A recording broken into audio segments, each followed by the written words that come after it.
Moving towards a circular economy involves, amongst others, recycling of packaging waste on the highest quality level possible. In many countries, putting this into action requires that a recycling infrastructure is built up step by step. An EPR system is a very good basis for ensuring the necessary financial and organizational reliability for this.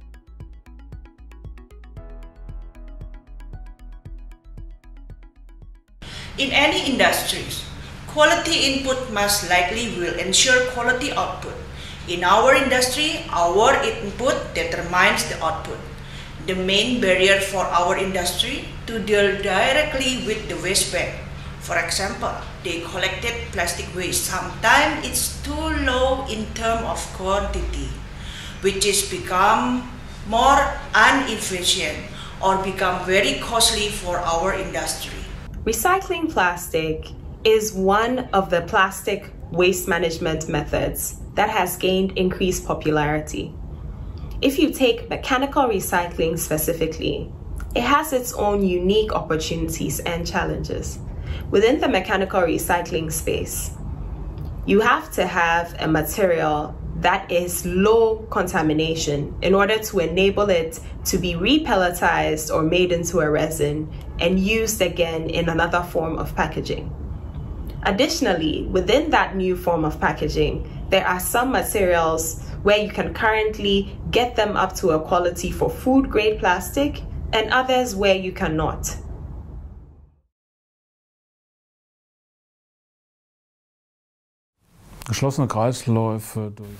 Achieving closed material loops through plastics recycling is extremely difficult. We prefer to speak of high-quality recycling, where recyclers can replace identical virgin material.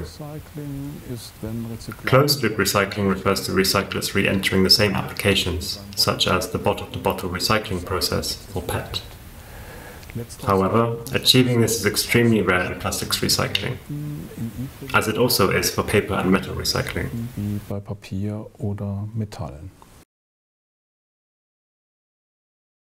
The recycling process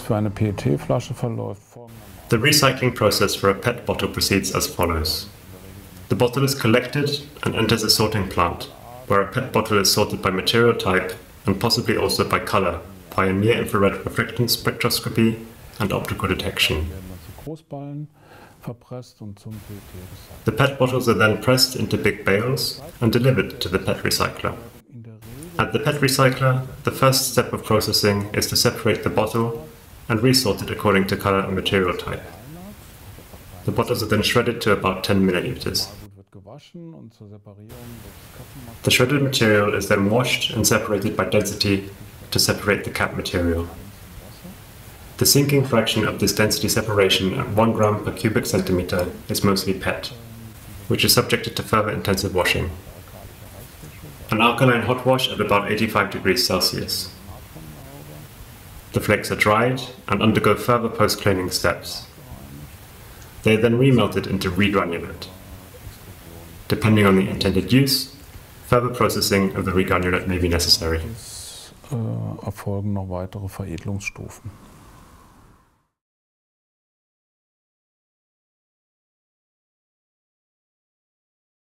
Increased segregation and collection, incentive for recycling industry, market opportunity for recycled material or product.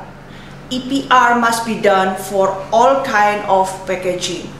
The most important part is surely to have a reliable supply of raw materials. A guaranteed sale of the output products is also necessary, which means making a realistic assessment of the achievable quality that you can reach with the product. An EPR system can help to improve recycling by 1, providing the necessary capital to purchase the technology needed to process the different plastic streams. 2, it can enable the separation at source systems, which will allow separation of the different materials in order to reduce contamination right at the source, and also to enable collection systems where these separated materials can be collected separately and sent to the appropriate processing facilities.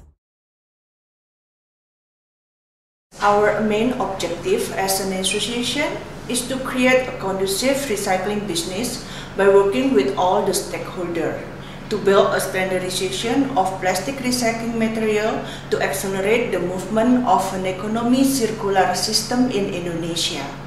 We want to increase the collection rate in order to increase the raw material for recycling